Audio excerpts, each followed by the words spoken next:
شروع اللہ کا نام لے کر جو بڑا مہربان نہایت رحم والا ہے۔ اور پیغمبر نے ان سے کہا کہ ان کی یعنی طالوت کی بادشاہی کی نشانی یہ ہے کہ تمہارے پاس وہ صندوق آئے گا جس کو فرشتے اٹھائے ہوئے ہوں گے،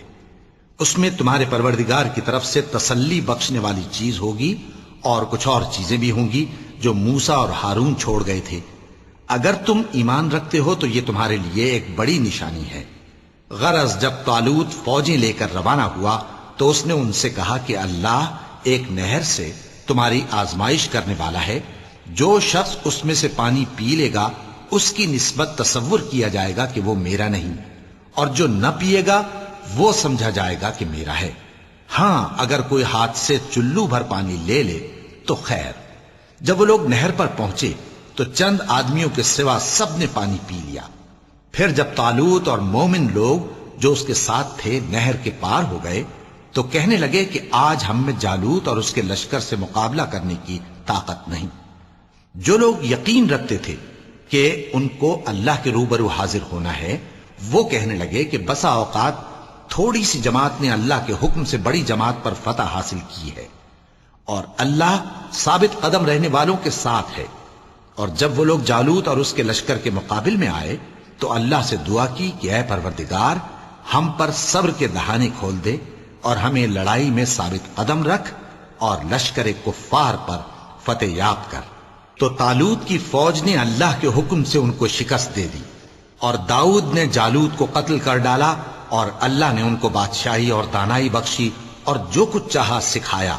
اور اگر اللہ لوگوں کو ایک دوسرے پر چڑھائی اور حملہ کرنے سے نہ ہٹاتا رہتا تو کرۂ ارض تباہ ہو جاتا، لیکن اللہ اہل عالم پر بڑا مہربان ہے۔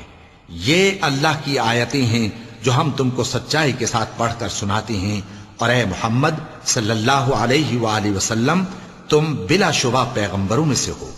یہ پیغمبر جو ہم وقتاً فوقتاً بھیجتے رہے ہیں ان میں سے ہم نے بعض کو بعض پر فضیلت دی ہے، بعض ایسے ہیں جن سے اللہ نے گفتگو کی اور بعض کے دوسرے امور میں مرتبے بلند کیے، اور عیسیٰ ابن مریم کو ہم نے کھلی ہوئی نشانیاں عطا کی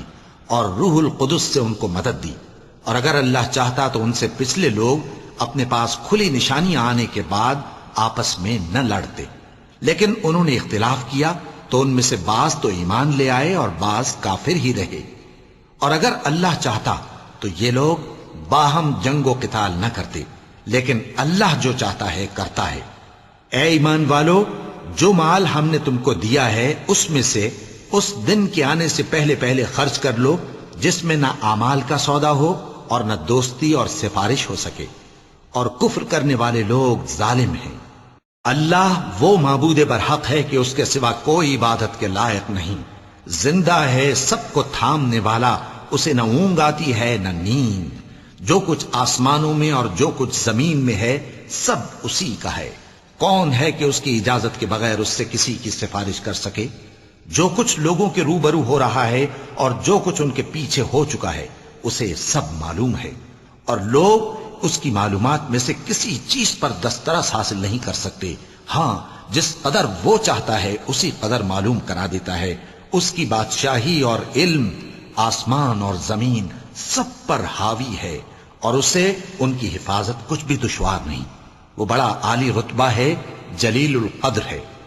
دین اسلام میں کوئی زبردستی نہیں ہے، ہدایت صاف طور پر ظاہر اور گمراہی سے الگ ہو چکی ہے۔ تو جو شخص بتوں سے اعتقاد نہ رکھے اور اللہ پر ایمان لائے اس نے ایسی مضبوط رسی ہاتھ میں پکڑ لی ہے جو کبھی ٹوٹنے والی نہیں، اور اللہ سب کچھ سنتا ہے، سب کچھ جانتا ہے۔ جو لوگ ایمان لائے ہیں ان کا دوست اللہ ہے کہ اندھیرے سے نکال کر روشنی میں لے جاتا ہے، اور جو کافر ہیں ان کے دوست شیطان ہیں کہ ان کو روشنی سے نکال کر اندھیرے میں لے جاتے ہیں۔ یہی لوگ اہل دوزخ ہیں کہ اس میں ہمیشہ رہیں گے۔ بھلا تم نے اس شخص کو نہیں دیکھا جو اس غرور کے سبب سے کہ اللہ نے اس کو سلطنت بخشی تھی ابراہیم سے اپنے پروردگار کے بارے میں جھگڑنے لگا؟ جب ابراہیم نے کہا میرا پروردگار تو وہ ہے جو زندگی دیتا ہے اور موت دیتا ہے، وہ بولا کہ زندگی اور موت تو میں بھی دے سکتا ہوں۔ ابراہیم نے کہا کہ اللہ تو سورج کو مشرق سے نکالتا ہے، آپ اسے مغرب سے نکال دیجئے۔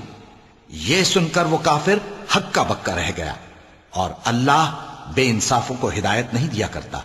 یا اسی طرح اس شخص کو نہیں دیکھا جس کا ایک بستی پر جو اپنی چھتوں پر گری پڑی تھی گزر ہوا، تو اس نے کہا کہ اللہ اس کے باشندوں کو مرنے کے بعد کیوں کر زندہ کرے گا؟ تو اللہ نے اس کی روح قبض کر لی اور 100 برس تک اس کو مردہ رکھا۔ پھر اس کو جلا اٹھایا اور پوچھا تم کتنا عرصہ مرے پڑے رہے ہو؟ اس نے جواب دیا کہ 1 دن یا اس سے بھی کم۔ اللہ نے فرمایا نہیں بلکہ 100 برس مرے رہے ہو، اور اپنے کھانے پینے کی چیزوں کو دیکھو کہ اتنی مدت میں مطلق سڑی بسی نہیں، اور اپنے گدھے کو بھی دیکھو جو مرا پڑا ہے۔ غرض ان باتوں سے یہ ہے کہ ہم تم کو لوگوں کے لیے اپنی قدرت کی نشانی بنائیں، اور ہاں گدھے کی ہڈیوں کو دیکھو کہ ہم ان کو کس طرح جوڑے دیتے اور ان پر کس طرح گوشت پوست چڑھائے دیتے ہیں۔ جب یہ واقعات اس کے مشاہدے میں آئے تو بول اٹھا کہ میں یقین کرتا ہوں کہ اللہ ہر چیز پر قادر ہے۔ اور جب ابراہیم نے اللہ سے عرض کیا کہ اے پروردگار مجھے دکھا کہ تو مردوں کو کیوں کر زندہ کرے گا، اللہ نے فرمایا کیا تم نے اس بات کا یقین نہیں کیا؟ انہوں نے کہا کیوں نہیں، لیکن میں دیکھنا اس لیے چاہتا ہوں کہ میرا دل اطمینان کامل حاصل کر لے۔ فرمایا کہ 4 پرندے لے لو، پھر ان کو اپنے سے ہلا لو اور ان کے ٹکڑے ٹکڑے کر دو، پھر ان کا ایک ایک ٹکڑا ہر ایک پہاڑ پر رکھ دو، پھر ان کو بلاؤ تو وہ تمہارے پاس دوڑتے چلے آئیں گے، اور جان رکھو کہ اللہ غالب ہے، صاحب حکمت ہے۔ جو لوگ اپنا مال اللہ کی راہ میں خرچ کرتے ہیں ان کے مال کی مثال اس دانے کی سی ہے جس سے 7 بالیں اگیں اور ہر ایک بال میں 100 دانے ہوں، اور اللہ جس کے اجر کو چاہتا ہے اور زیادہ کرتا ہے، اور اللہ کشائش والا ہے، سب کچھ جاننے والا ہے۔ جو لوگ اپنا مال اللہ کے راستے میں صرف کرتے ہیں پھر اس کے بعد نہ اس خرچ کا کسی پر احسان رکھتے ہیں اور نہ کسی کو تکلیف دیتے ہیں، ان کا صلہ ان کے پروردگار کے پاس تیار ہے، اور قیامت کے روز نہ ان کو کچھ خوف ہوگا اور نہ وہ غمگین ہوں گے۔ جس خیرات کے دینے کے بعد لینے والے کو ایذا دی جائے اس سے تو نرم بات کہہ دینی اور درگزر کرنا بہتر ہے، اور اللہ بے نیاز ہے، بردبار ہے۔ مومنوں، اپنے صدقات و خیرات احسان رکھنے اور ایذا دینے سے اس شخص کی طرح برباد نہ کر دینا جو لوگوں کو دکھاوے کے لیے مال خرچ کرتا ہے اور اللہ اور روز آخر پر ایمان نہیں رکھتا، تو اس کے مال کی مثال اس چٹان کی سی ہے جس پر تھوڑی سی مٹی پڑی ہو اور اس پر زور کا مے برس کر اسے صاف کر ڈالے۔ اسی طرح یہ ریاکار لوگ اپنے اعمال کا کچھ بھی صلہ حاصل نہیں کر سکیں گے، اور اللہ ایسے ناشکروں کو ہدایت نہیں دیا کرتا۔ اور جو لوگ اللہ کی خوشنودی حاصل کرنے کے لیے اور خلوص نیت سے اپنا مال خرچ کرتے ہیں ان کی مثال ایک باغ کی سی ہے جو اونچی جگہ پر واقع ہو، جب اس پر زور کا مے پڑے تو دگنا پھل لائے، پھر اگر مے نہ بھی پڑے تو خیر پھوار ہی صحیح، اور اللہ تمہارے کاموں کو دیکھ رہا ہے۔ بھلا تم میں کوئی یہ چاہتا ہے کہ اس کا کھجوروں اور انگوروں کا باغ ہو جس میں نہریں بہہ رہی ہوں اور اس میں اس کے لیے ہر قسم کے میوے موجود ہوں، اور اسے بڑھاپا آ پکڑے اور اس کے ننھے ننھے بچے بھی ہوں، تو ناگہاں اس باغ پر آگ کا بھرا ہوا بگولا چلے، پس وہ جل جائے۔ اس طرح اللہ تم سے اپنی آیتیں کھول کھول کر بیان فرماتا ہے تاکہ تم سوچو اور سمجھو۔ مومنوں، جو پاکیزہ اور عمدہ مال تم کماتے ہو اور جو چیزیں ہم تمہارے لیے زمین سے نکالتے ہیں ان میں سے اللہ کی راہ میں بھی خرچ کرو، اور بری اور ناپاک چیزیں دینے کا قصد نہ کرنا کہ اگر وہ چیزیں تمہیں دی جائیں تو بجز اس کے کہ لیتے وقت آنکھیں بند کر لو، ان کو کبھی نہ لو، اور جان رکھو کہ اللہ بے نیاز ہے، خوبیوں والا ہے۔ شیطان تمہیں تنگ دستی کا خوف دلاتا اور بے حیائی کے کام کرنے کو کہتا ہے، اور اللہ تم سے اپنی بخشش اور رحمت کا وعدہ کرتا ہے، اور اللہ کشائش والا ہے، سب کچھ جاننے والا ہے۔ وہ جس کو چاہتا ہے دانائی بخشتا ہے، اور جس کو دانائی ملی بے شک اس کو بڑی نعمت ملی۔ اور نصیحت تو وہی لوگ قبول کرتے ہیں جو عقل مند ہیں، اور تم اللہ کی راہ میں جس طرح کا خرچ کرو یا کوئی نذر مانو اللہ اس کو جانتا ہے، اور ظالموں کا کوئی مددگار نہ ہوگا۔ اگر تم خیرات ظاہر کر کے دو تو وہ بھی خوب ہے، اور اگر پوشیدہ دو اور دو بھی ضرورت مندوں کو تو یہ تمہارے لیے بہتر ہے۔ اور اس طرح کا دینا تمہارے گناہوں کو بھی دور کرے گا، اور اللہ کو تمہارے سب کاموں کی خبر ہے۔ اے نبی صلی اللہ علیہ وآلہ وسلم، تم ان لوگوں کی ہدایت کے ذمہ دار نہیں ہو، بلکہ اللہ ہی جس کو چاہتا ہے ہدایت بخشتا ہے۔ اور مومنو، تم جو مال خرچ کرو گے تو اس کا فائدہ تمہیں کو ہے، اور تم تو جو خرچ کرو گے اللہ کی خوشنودی کے لیے کرو گے، اور جو مال تم خرچ کرو گے وہ تمہیں پورا پورا دے دیا جائے گا اور تمہارا کچھ نقصان نہیں کیا جائے گا۔ اور ہاں، تم جو خرچ کرو گے تو ان حاجت مندوں کے لیے جو اللہ کی راہ میں رکے بیٹھے ہیں اور ملک میں کسی طرف جانے کی طاقت نہیں رکھتے اور مانگنے سے آر رکھتے ہیں، یہاں تک کہ نہ مانگنے کی وجہ سے ناواقف شخص ان کو تونگر خیال کرتا ہے، اور تم قیافے سے ان کو صاف پہچان لو کہ حاجت مند ہیں، اور شرم کے سبب لوگوں سے منہ پھوڑ کر اور لپٹ کر نہیں مانگ سکتے۔ اور تم جو مال خرچ کرو گے کچھ شک نہیں کہ اللہ اس کو جانتا ہے۔ جو لوگ اپنا مال رات اور دن اور پوشیدہ اور ظاہر اللہ کی راہ میں خرچ کرتے رہتے ہیں، ان کا صلہ ان کے پروردگار کے پاس ہے، اور ان کو قیامت کے دن نہ کسی طرح کا خوف ہوگا اور نہ غم۔ جو لوگ سود کھاتے ہیں وہ قبروں سے اس طرح حواس باختہ اٹھیں گے جیسے کسی کو جن نے لپٹ کر دیوانہ بنا دیا ہو، یہ اس لیے کہ وہ کہتے ہیں کہ سودا بیچنا بھی تو نفع کے لحاظ سے ویسا ہی ہے جیسے سود لینا، حالانکہ سودے کو اللہ نے حلال کیا ہے اور سود کو حرام۔ تو جس شخص کے پاس اللہ کی نصیحت پہنچی اور وہ سود لینے سے باز آ گیا تو جو پہلے ہو چکا وہ اس کا، اور قیامت میں اس کا معاملہ اللہ کے سپرد۔ اور جو پھر لینے لگا تو ایسے لوگ دوزخی ہیں کہ ہمیشہ دوزخ میں جلتے رہیں گے۔ اللہ سود کو نابود یعنی بے برکت کرتا اور خیرات کی برکت کو بڑھاتا ہے، اور اللہ کسی ناشکر گناہگار کو دوست نہیں رکھتا۔ جو لوگ ایمان لائے اور نیک عمل کرتے اور نماز پڑھتے اور زکوٰۃ دیتے رہے، ان کو ان کے کاموں کا صلہ اللہ کے ہاں ملے گا، اور قیامت کے دن ان کو نہ کچھ خوف ہوگا اور نہ وہ غمناک ہوں گے۔ مومنو، اللہ سے ڈرو، اور اگر ایمان رکھتے ہو تو جتنا سود باقی رہ گیا ہے اس کو چھوڑ دو۔ پھر اگر ایسا نہ کرو گے تو تم اللہ اور اس کے رسول کی طرف سے اعلان جنگ سن لو، اور اگر توبہ کر لو گے اور سود چھوڑ دو گے تو تم کو اپنی اصل رقم لینے کا حق ہے، جس میں نہ اوروں کا نقصان اور نہ تمہارا نقصان۔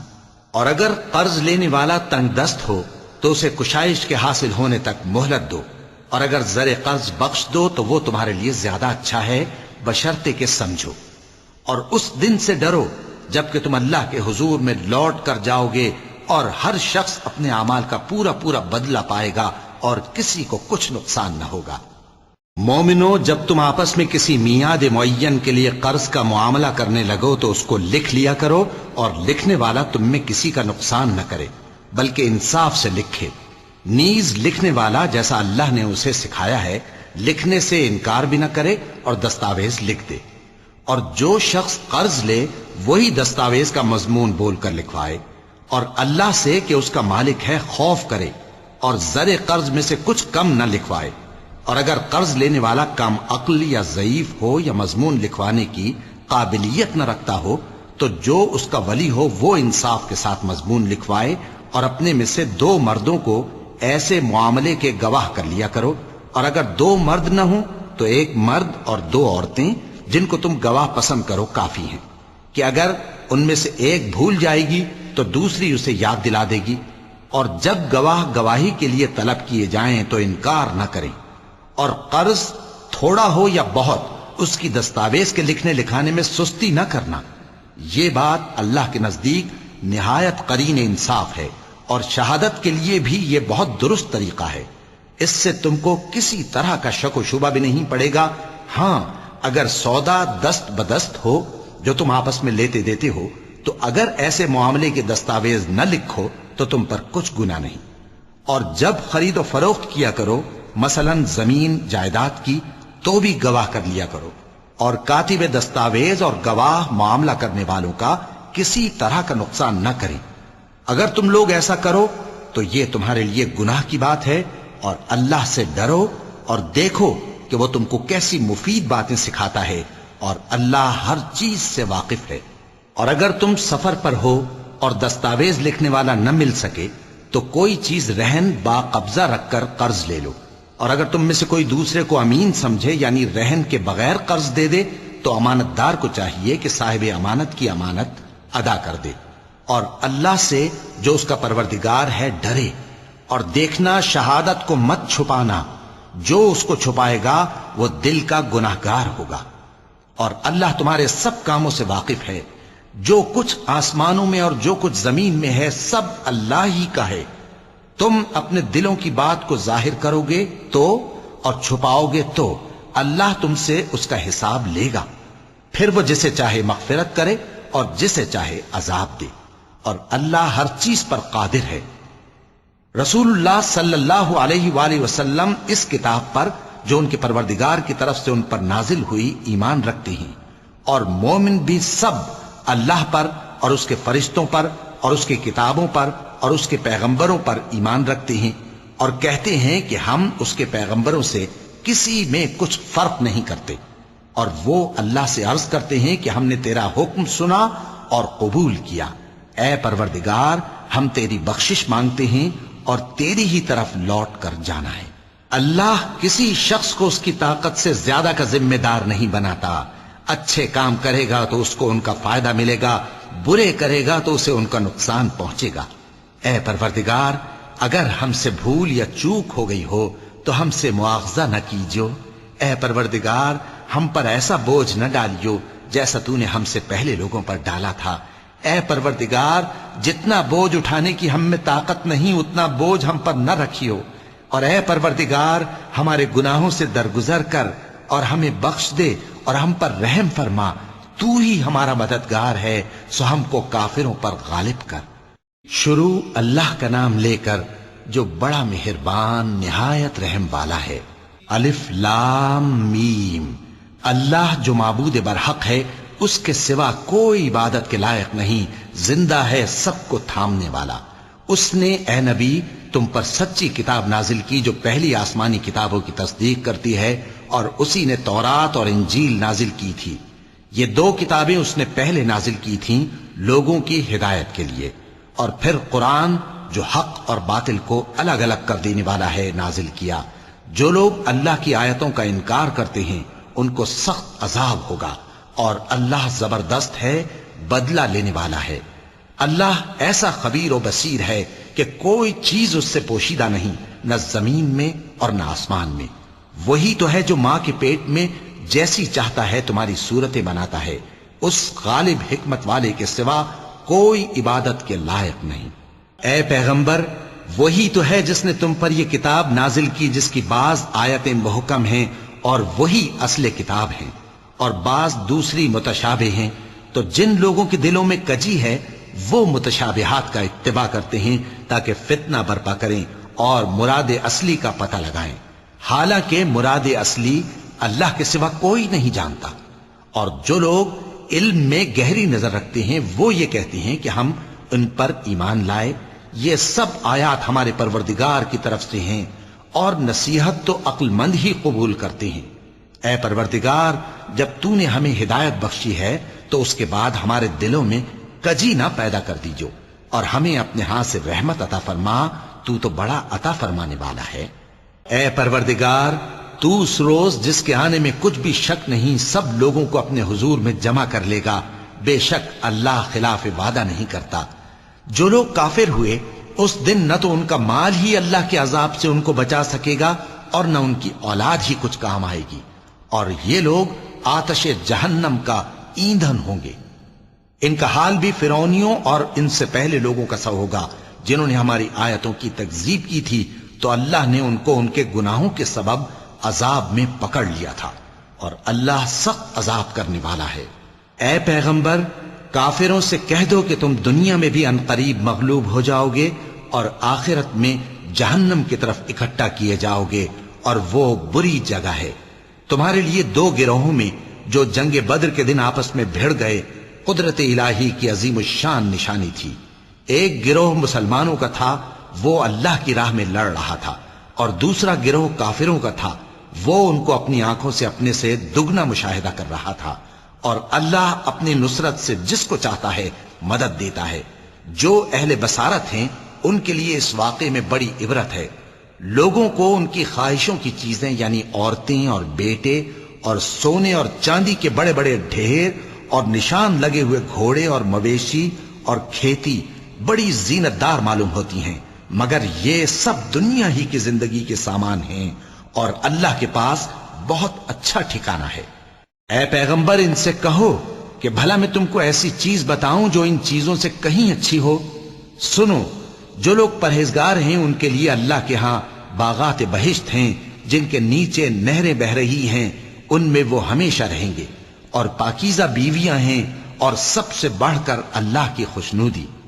اور اللہ اپنے سب بندوں کو دیکھ رہا ہے جو اللہ سے التجا کرتے ہیں کہ اے پروردگار، ہم ایمان لے آئے سو ہم کو ہمارے گناہ معاف فرما اور ہم کو دوزخ کے عذاب سے محفوظ رکھ۔ یہ وہ لوگ ہیں جو مشکلات میں صبر کرتے اور سچ بولتے اور عبادت میں لگے رہتے اور نیکی میں خرچ کرتے اور اوقات سحر میں گناہوں کی معافی مانگا کرتے ہیں۔ اللہ تو اس بات کی گواہی دیتا ہے کہ اس کے سوا کوئی معبود نہیں، اس حال میں کہ وہ انصاف کا حاکم ہے، اور فرشتے اور علم والے بھی گواہی دیتے ہیں کہ اس غالب حکمت والے کے سوا کوئی لائق عبادت نہیں۔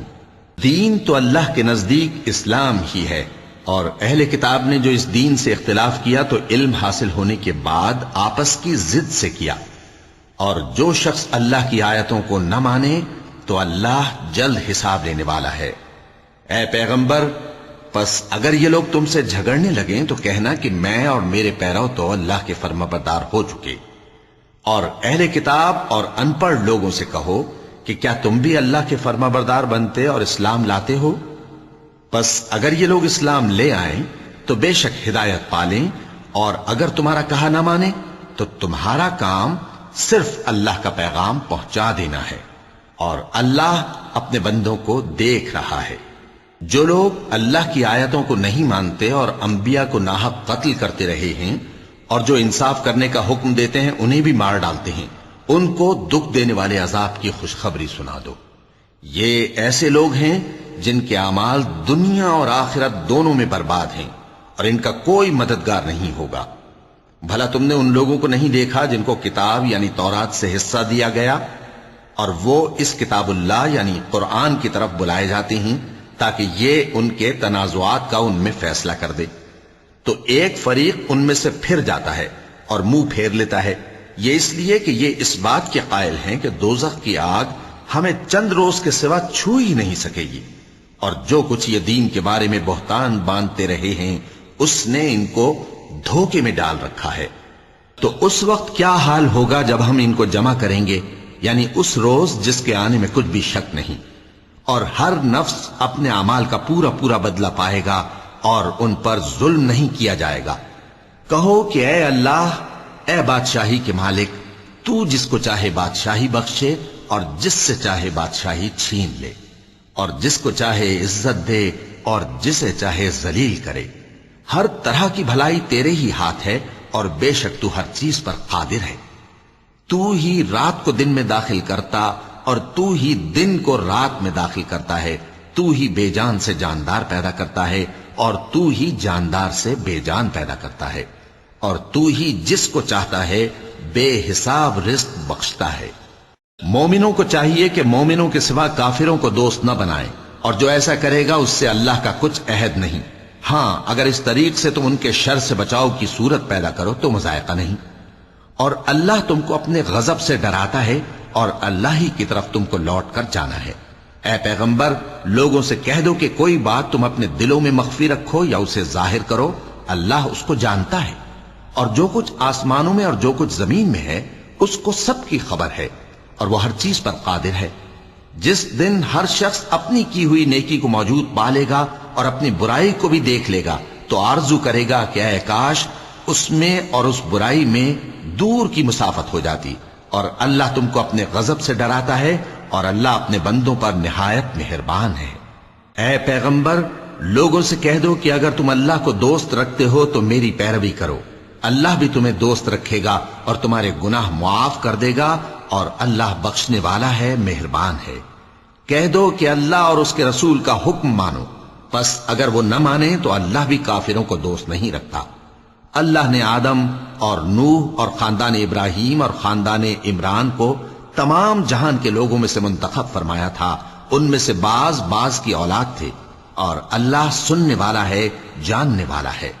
وہ وقت یاد کرنے کے لائق ہے جب عمران کی بیوی نے کہا کہ اے پروردگار، جو بچہ میرے پیٹ میں ہے میں اس کو تیری نظر کرتی ہوں، اسے دنیا کے کاموں سے آزاد رکھوں گی، تو اسے میری طرف سے قبول فرما، تو سننے والا ہے، جاننے والا ہے۔ پھر جب ان کے ہاں بچہ پیدا ہوا تو کہنے لگی کہ پروردگار، میرے تو لڑکی ہوئی ہے، جبکہ اللہ خوب جانتا تھا جو ان کے ہاں ولادت ہوئی تھی، اور نہ ہوتا لڑکا مانند اس لڑکی کے۔ اور کہنے لگی میں نے اس کا نام مریم رکھا ہے، اور میں اس کو اور اس کی اولاد کو شیطان مردود سے تیری پناہ میں دیتی ہوں۔ تو اس کے پروردگار نے اس کو پسندیدگی کے ساتھ قبول فرمایا اور اسے اچھی طرح پرورش کیا، اور زکریا کو اس کا کفیل بنایا۔ زکریا جب کبھی عبادت گاہ میں اس کے پاس جاتے تو اس کے پاس کھانا پاتے۔ یہ کیفیت دیکھ کر ایک دن مریم سے پوچھنے لگے کہ مریم، یہ کھانا تمہارے پاس کہاں سے آتا ہے؟ وہ بولی کہ اللہ کے ہاں سے آتا ہے، بے شک اللہ جسے چاہتا ہے بے حساب رزق دیتا ہے۔ اس وقت زکریا نے اپنے پروردگار کو پکارا، عرض کی کہ پروردگار، مجھے اپنی طرف سے اولاد صالح عطا فرما، تو بے شک دعا سننے والا ہے۔ چنانچہ وہ ابھی عبادت گاہ میں کھڑے نماز ہی پڑھ رہے تھے کہ فرشتوں نے آواز دی کہ زکریا، اللہ تمہیں یحییٰ کی بشارت دیتا ہے، جو کلمۃ اللہ یعنی عیسیٰ کی تصدیق کریں گے اور سردار ہوں گے، اور عورتوں سے رغبت نہ رکھنے والے، اور ایک پیغمبر یعنی نیکوکاروں میں ہوں گے۔